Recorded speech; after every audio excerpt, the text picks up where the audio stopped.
episode of the CoinWeek podcast is brought to you by PCGS. As the year wraps up, be sure to take advantage of the PCGS quarterly grading special, where you get free secure service when you select the TrueView option with your orders. Visit www.pcgs.com to learn more. Tim Rathjen is a coin dealer and inventor. He's obsessed with coins and has developed a pattern recognition technology that automates the time-intensive and knowledge-intensive task of sorting bags of coins. We discuss the implications of his new machine called NUMAN, N-U-M-A-N, next on the CoinWeek podcast.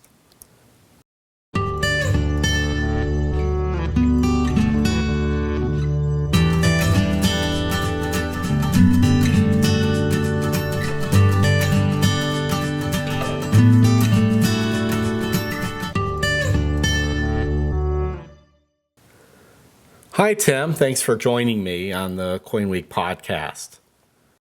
You're more than welcome. Thanks for having me. Sometimes, we think we have our finger on the pulse of what's going on in the industry. And then, other times it takes us snooping around on social media to find what is new and fresh in the hobby. Our conversation came about for that very reason. You have been posting videos pretty regularly on your Facebook feed that show off what I think is a major innovation, a machine that may change the way dealers process bags and hordes of coins. So, what can you tell me about the machine?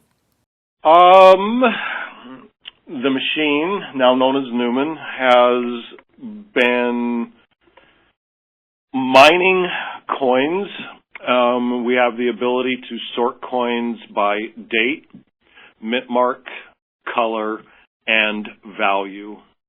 And, the thing that's interesting about this is it's been pondered and thought about, and everybody's kind of looked at it and kind of said, geez, there's got to be a better way, as you're doing the laborious sorting of coins, geez, what if there was a machine? Well, now there is.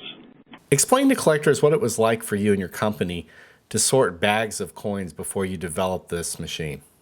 A really good coin sorter that has the wherewithal and the ability to sit and just sort coins does approximately 2 bags a day of, let's just say, wheat cents.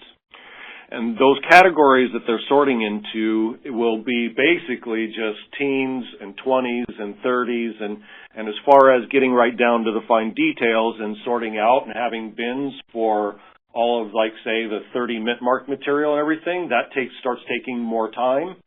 But 2 bags a day is around the limit to a human. And now the speed with which you process coins has radically changed. Radically changes. The machine can sort a bag of coins, depending on the quality of the coins, but anywhere from a half an hour to an hour. The machine does the work of 20 to 25 human beings every day.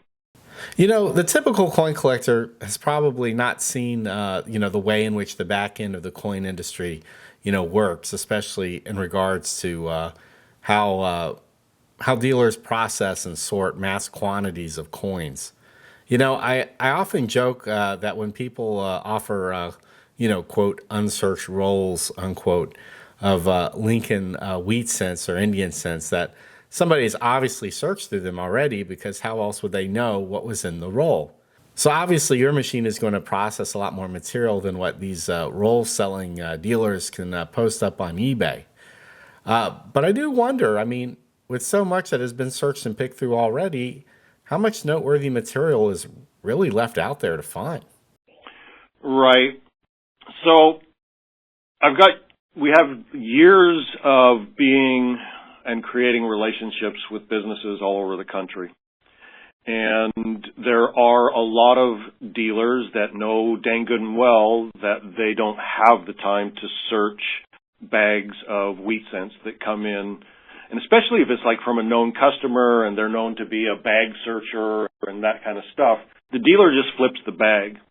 Well, if something was missed and or whether it is stuff that's been unsearched, we can find the mistake, something that 24Ds, for example, a lot of times the D is very weak.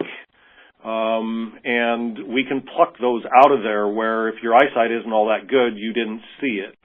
And then also a lot of these coins don't have a lot of value unless you have quite a bit of them, say 29Ds or 29Ss, for example. A lot of dealers are just going to leave those in the bag because they really don't warrant that much more money.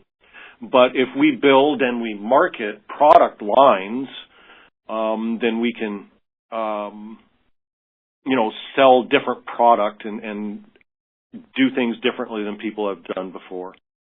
So we do find an awful lot of mint marked material, and we're also, I'm very much intrigued by large hoards. We've bought some very large hoards. I bought a 400 bag lot and I bought a 500 bag lot, and those are the kind of things that we really love getting and running through the machine. So it's been 60 years since Americans could, pull nice collectible coins with values over face from circulation with any degree of regularity. Are you surprised in this day and age by the number of nice coins that you're finding with your machine? Or is the profitability of this exercise solely due to your machine's efficiency and pouring over these bags of coins? Margins are made up because I can do it on an industrial scale. I am surprised. The little kid, the Hector the Collector in me, is disappointed when we don't find much, but we aggregate things. So if you think of us as like a mining operation, if I can figure out how to do something with the byproducts such as S-mints and categorize all of those things, so then we have to become a marketing company and build relationships with other companies. But, going back to the first part of your question, yes, I still am surprised, but I can understand the question as far as I think that people searching through change, I think that's why dye varieties, error coins, looking for a cud or something like that, I'm seeing a rise in that in coin collecting as opposed to filling coin books. Because those things can be found, more modern dye varieties, double ears, and that sort of thing. Does that make sense? That makes perfect sense since, if you think about it, the prevalence of mint set collecting has essentially taken away the need for collectors to go through change and go to banks to get their recent issues. They can get I wouldn't call it a perfect example, but a very excellent example from a mint set. And a coin pulled from circulation is never going to be as nice as a mint set coin.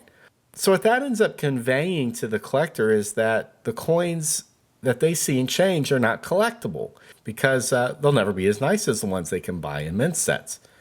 But the mint set coins typically aren't where you're going to find varieties and production errors. Those coins will likely only end up being released into circulation, which means finding valuable coins in change is like finding a very tiny needle in a field of haystacks. But your machine can process those haystacks faster, and if you find those needles, it can be very profitable. Yeah, I think that, one of the things that I think about an awful lot is about what's ingrained or what makes the person tick. I don't know that you're ever going to take that away from, I agree very much with what you're saying, but some people it's that Easter egg hunt constantly. But I think that the disappointment for an awful lot of those folks they pretty much know that they can't go to the bank, and the likelihood of them finding a 22D penny or a 14D penny in circulation is, we're talking needle in a haystack times 10. If you think about things as aggregators, we're buying bags of wheat cents from dealers. So either A, somebody missed it, or the bag truly was unsearched when the person plopped it on the counter and told the dealer, or it's a 500 bag hoard that somebody hoarded and they just put stuff away. And yeah, we do still find them. I found in the last year I've we have mined 4 1909 SVDBs. One of the things I think about sometimes, I think this hobby has undergone a radical shift in the past 30 years or so, where the consciousness of collectors has become more centered around the condition of a coin. And I think one of the revolutions that the third-party grading system has introduced to our hobby is that collectors now are a little bit more sophisticated in the way they approach uncirculated coins. But it has created a second-class citizen status to the hobby of circulation pools. And the result of that is that the hobby has gotten a lot more expensive for people, which, obviously will narrow the band of the amount of people who can get engaged in the hobby. How do you think your machine can return us to a point where the general public feels that coin collecting is a more affordable and enjoyable pursuit?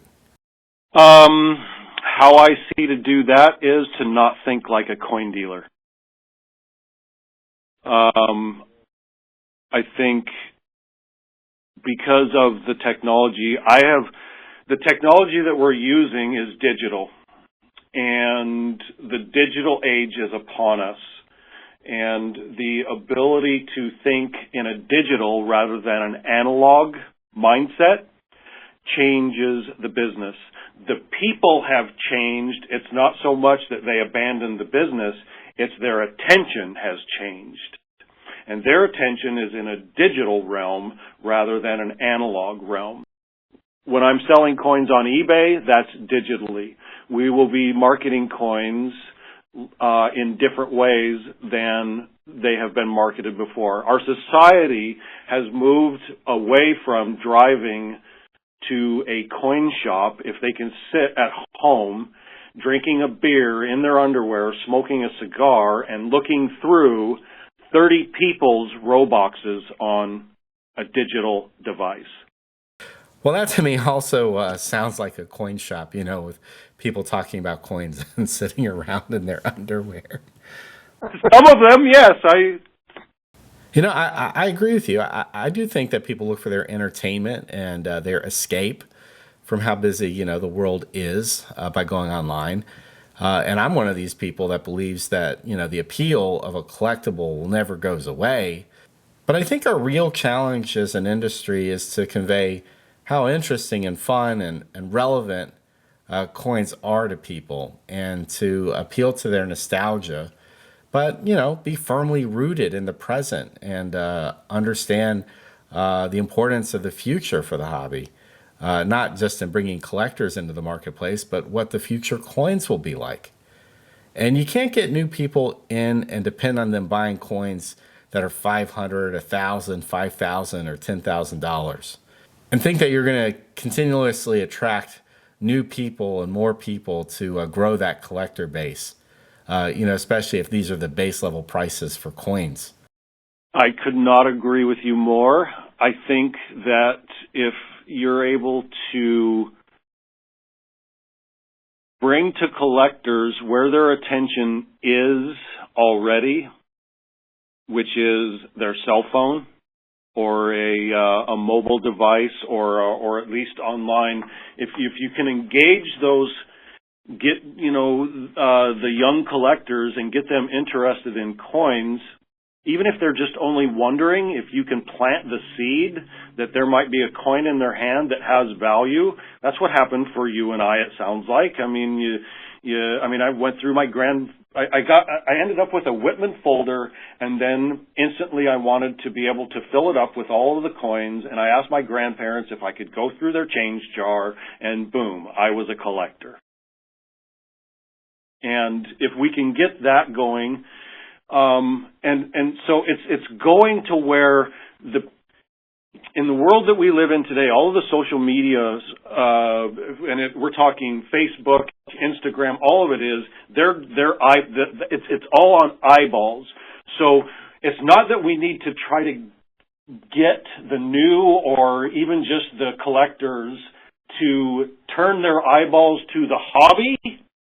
We need to take the hobby to their eyeballs and start promoting, not promote so much as trying to shove your coins down their throat, but as I think it's more on, isn't this interesting? Isn't this, the digital world today is about telling a story. It's about being more than just trying to get somebody to buy something from you.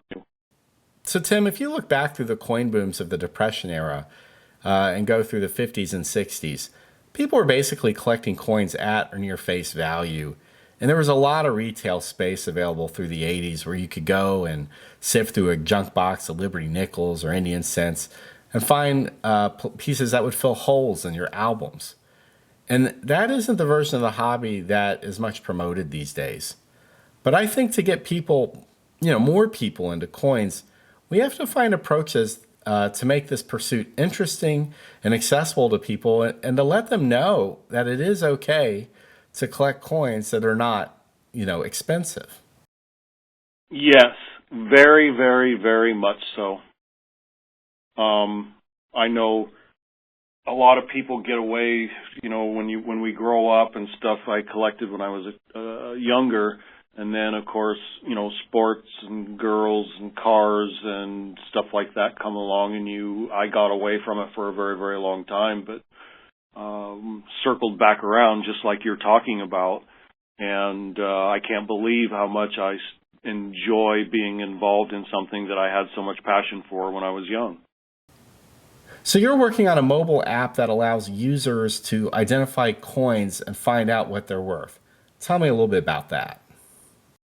One of the things that I kind of suffer from is the innovator's dilemma. As far as creating these technologies, I have big visions and I know what I want it to do and everything that I want it to be. In today's world, I could build this thing out. I could spend the next 2 years building it out to be everything that I wanted to be. What I recognized was, yes, I want it to identify coins for everybody, but that's a big build. What I had instantly was a fantastic imaging tool that somebody can take an image of a coin, and in less than a minute, typically around 30 seconds, but in less than a minute, you can take an image and post your coin onto a social media platform. And over time, right now we're just doing it with wheat cents because that's what we built a prototype. I wanted to be able to show people what this was going to be. We scaled back. Right now you can take an image of any coin that you want and it will grab the image and you can rotate, it crops and you can rotate the image and post it really quickly. What we'll do is we'll rinse and repeat as far as doing the identification. It's a big process and it will take a while to happen. But the vision is, yes, we can do we're doing wheat cents now, but we'll be able to pivot and then do Buffalo nickels and then Roosevelt dimes or whatever. What we want to do is we want to build as the users request.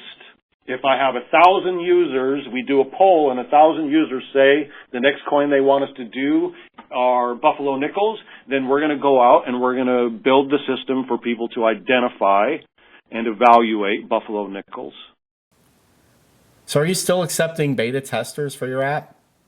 We are. We're in iOS. We're built in iOS right now. We're working on the Android. That is a little ways out for us. But yes, and people can send their beta requests to social@looksy.com. And LookZ, that's going to be the name of the app on the App Store, right? Yes, with a Z. Very cool, Tim. Listen, I'm interested in finding out what you will discover going through all these coin bags. And I don't know if you could do it, but it'd be great to see what the distribution of dates and mint marks and grades of the coins that you pull out of these bags. And I think for roll hunters, this would be a great resource to let them know how many needles are left out there in all those haystacks. You made the request, so you will get a few reports. Cool. Well, take care, Tim, and thank you for talking to me about your machine. Thank you very much as well. Okay. Take care. If you like this podcast, please share with your friends. And remember, you can download all 84 episodes of the CoinWeek podcast for free from the iTunes store. For CoinWeek, I'm editor Charles Morgan. Until next time, happy collecting.